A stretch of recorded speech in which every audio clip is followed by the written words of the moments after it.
O caos é uma força da natureza ou uma verdade primordial, como dizem os seus adoradores. Ele se manifesta e corrompe a criação como um parasita, a qual se aloja em um hospedeiro e suga sua vida por completo, enquanto lhe concede poder e satisfação dos seus desejos. Os desejos que podem levar um indivíduo a atingir grandes sucessos e causas benignas, também pode levar o homem para os lugares mais escuros da existência, os quais revelariam sobre o coração mortal verdades não ditas, pois estas seriam duras demais. E a busca pela satisfação desses desejos, sejam estes benignos ou não, leva o indivíduo a uma sede insaciável pelo ápice do prazer, pois muitas vezes esses desejos servem como uma fuga da realidade para evitar que verdades muito duras sejam reveladas sobre o ser e a sua existência, para proteger o mesmo de um mundo muitas vezes cruel e, também, muitas vezes maior do que este o mesmo. Seja por um motivo ou por outro, todos os caminhos levam os seres sencientes às garras do príncipe do prazer, o quarto deus caótico, o senhor do excesso e aquela que tem sede, o deus que realmente entende o prazer e busca em seus mais altos níveis, Slanesh.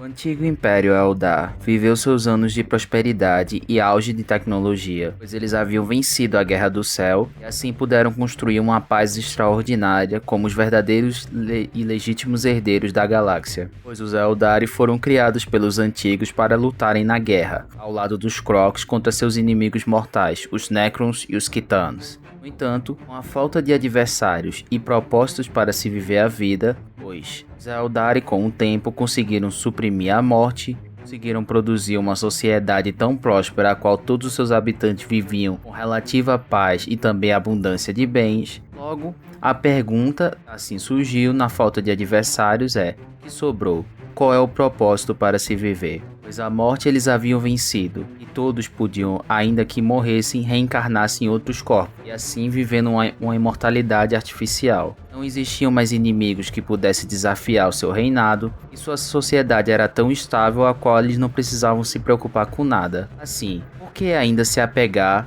aos códigos de honra marcial e ainda assim os valores que os trouxeram até ali? Como lidar com uma sociedade guerreira altamente psíquica quando não existem mais inimigos para se combater? Quando a fome, a pobreza, o anseio de sobreviver já não mais afeta você? Como de fato lidar quando você já vive em uma utopia? Pois os Eldari são uma espécie altamente psíquica, e por serem isso e terem uma grande influência no Warp, eles criaram seus próprios deuses como representantes dos vários aspectos de sua sociedade. No entanto, mesmo esses deuses, quais eles veneravam, vinham da própria consciência coletiva da espécie. Logo, qual seria realmente o guia dos Eldari para lidarem com esse tempo de paz, visto que eles foram criados pelos antigos com uma única tarefa, vencer a guerra, mas agora eles venceram, os antigos se foram. Qual seria o referencial de valor para poder os Eldar o que é certo e o que é errado? Quando não se tem um referencial de moral absoluto sobre o que é a vida e como ela deve ser vivida, se volta, ou nesse caso, os Eldar se voltaram para si mesmos para então buscar o sentido da vida. Pois se o referencial moral é o próprio ser, logo seus desejos e vontades, bem como sua racionalidade, se tornam um parâmetro para interpretar e a sua capacidade de domar a realidade e assim vivê-la, bem como reger sobre os outros. Portanto, toda discussão de moralidade perde o sentido, pois não se trata mais da busca pela verdade, certo, visto que essas coisas perdem o seu valor quando o referencial da moral, da verdade, da justiça e da racionalidade se volta para o próprio ser. Seres que, não importa quão poderosos sejam, próprios Eldaris, eram ainda limitados em sua capacidade de interpretar e lidar com a realidade, visto que eles não são seus próprios criadores. Seu referencial moral e racional, bem como para todas as áreas da vida, eram seus criadores. Mas estes se foram. Agora eles tinham que lidar com todas essas problemáticas, visto que eles eram soberanos sobre a galáxia. Por isso, o que sobra de fato? Sendo uma espécie altamente psíquica, o que isso quer dizer é que as emoções dos Eldari eram fortes o bastante para moldar o Warp, e a mesma força que lhes dava poder também era a mesma força que poderia causar sua ruína. Sim, os Eldari se voltaram para suas emoções e paixões, e sem mais inimigos para descontar os seus impulsos autodestrutivos, bem como na falta de um referencial absoluto sobre o que é a verdade ou a justiça para então direcionar suas paixões e seus dons para uma causa mais benigna, eles se afundaram cada vez mais nas suas próprias paixões e vontades, buscando a todo custo suprir a necessidade e o vazio de uma vida sem sentido. Pois quando não se tem mais a necessidade de fome, de guerrear, de segurança, de ter abrigo, quando não existe mais inimigos e você atingiu o ápice da sua vida, que de fato sobrou para você conquistar? Como lidar com a eterna ânsia de buscar e ainda assim não estar satisfeito com o que tem? Os Eldari, para lidar com essa ânsia, se afogaram cada vez mais nos seus prazeres, nas suas vontades e nos seus sentimentos, pois nenhuma dessas satisfazia por completo seu coração, visto que eles ainda buscavam por mais e mais. Vazio eterno na sua alma, a qual nada poderia preencher de fato. Nem seus próprios deuses, estes extensões deles mesmos, poderiam suprir as necessidades dos Aeldari. Assim, eles se entregaram a prazeres cada vez mais intensos, abandonando as noções conceituais e conservadoras sobre prazer, se afogando ainda mais em rituais de sangue, orgias sexuais, essas muito mais voltadas para a dor, e dessa maneira, por serem uma raça altamente psíquica, o Orc começou a ser moldado por essas paixões, começou a produzir uma coisa extremamente maligna que, com o passar dos milênios, começou a se formar no Orc, ganhando cada vez mais forma e força. Dessa maneira, a raça continuou a se afogar em glutonaria, disputas, esportes violentos, mergulharam cada vez mais na sua depravação, na busca pela dopamina eterna, que poderia livrá-los da realidade cruel e desprovida de sentido. Pela falta de um referencial, valores como família, como honra, como arte marcial, como a conservação do império também perderam um sentido. Nada pode de fato suprir as necessidades da nossa alma, nossos criadores se foram, só sobrou apenas a nós mesmos, e assim nos entregamos ao que fazemos de melhor. Porém, esse processo tendo se perpetuado por milhares de anos, gerou uma coisa terrível. Slaanesh nasceu, e o grito do seu nascimento foi tão poderoso que uma explosão psíquica consumiu o Império Eldar praticamente todo. Bilhões de Eldares morreram quando os demônios da Urdidura, frutos da depravação destes mesmos, e criaram Slaanesh, o príncipe do prazer, o senhor do excesso, aquela que tem sede, saíram para consumir as almas dos elfos espaciais. Poucos conseguiram sobreviver, e a maioria porque não estava no raio de acesso quando o nascimento realmente aconteceu. Milhões morreram, e suas almas foram levadas para a Urdidura para serem atormentados pelos reflexos dos mesmos prazeres depravados que estes praticaram com tanta paixão e vigor durante os milhares e milhares de anos. E o grito do nascimento de Slaanesh causou uma ruptura no espaço material, conhecido como o Olho do Terror. Assim, o quarto deus caótico surgiu, e este se ascendeu em força e poder e lutou contra o panteão dos deuses Eldar. E dessa maneira, consumiu quase todos, restando apenas poucos sobreviventes.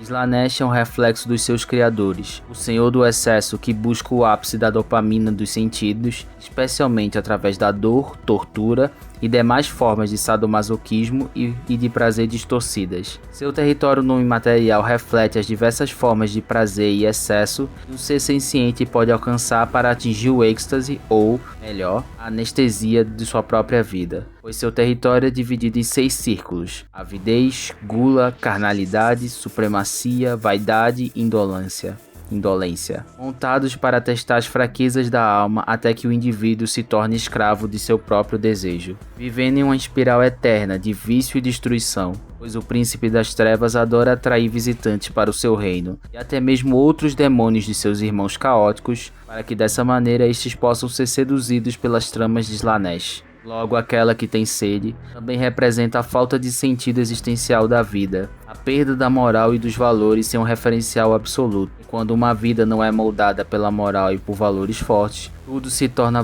vaidade, e a razão, sendo influenciada pelos desejos do coração, também cai para suas ondas de impulsos, portanto sendo torturado para sempre pelo próprio príncipe do prazer, a manifestação viva das nossas falhas e fraqueza, vivendo para sempre com a ânsia de mais prazer, de mais dopamina, até que se torne um ser morto e vazio.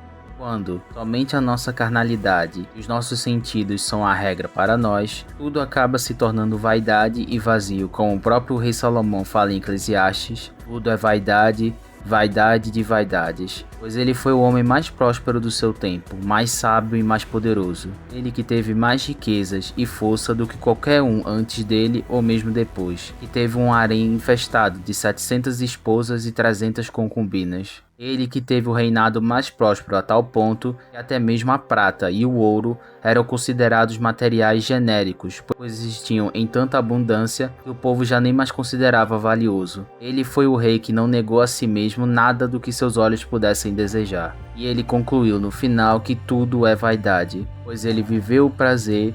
Ele teve tudo aquilo que um rei no seu tempo ou até mesmo nos tempos de hoje poderia querer e ainda assim não encontrou prazer nenhum nisso, pois o prazer era tão efêmero quanto correr atrás do vento. O vento passa, você é abençoado por ele, mas no final ele passa e nada fica para você senão a eterna ânsia de mais e todo o seu trabalho duro para no final alguns poucos segundos de alegria. E ele viveu uma vida solitária, sem sentido e vazia, pois os prazeres terrenos passavam tão rápido quanto entravam, e trabalhar para buscar eles era como correr atrás do vento. Não tinha sentido, pois não importa o quanto ele desejasse, jamais poderia ser saciado. Como C.S. Lewis disse uma vez, se os prazeres dessa terra não me satisfazem, é porque eu não sou dessa terra. Logo, os prazeres do mundo vindouro é que me satisfarão. E no mundo vindouro, em que não haverá mais fome, morte, angústia, vazio. O mundo perfeito criado por Deus como sempre deveria ter sido, qual o homem sempre pertenceu. Mas esse rejeitou com o pecado,